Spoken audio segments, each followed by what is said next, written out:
Here we're factoring the polynomial x squared minus 3x minus 40, which means we want to break up what's now a trinomial into the product of two binomials, binomial times a binomial. It's kind of like foiling, but in reverse, or a distributive property in reverse. So I start by setting up my parentheses, and then I look at the first term. And if there's no coefficient, it's just x squared, then we know it's going to be an x times x, because x times x gives us x squared. Next, I look at the sign of the constant term.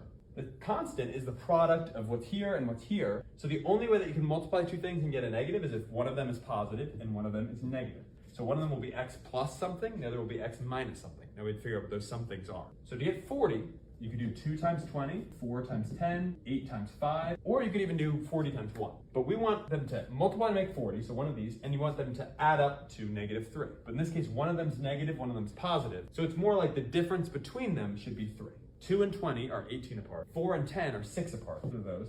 But 5 and 8 are 3 apart. Now we have to figure out which of them is plus and which of them is minus. If they add up to a negative, then the negative number has to be the bigger number. So in this case, 8. And the positive would be the smaller number. So we get x plus 5, the quantity x plus 5, times the quantity x minus 8. And if we want to check if we factored it right, just FOIL it. X times x is x squared. 5x minus 8x gives us -3x. Positive 5 times -8 gives us -40. So we know that we factored this completely incorrectly. That's our final answer.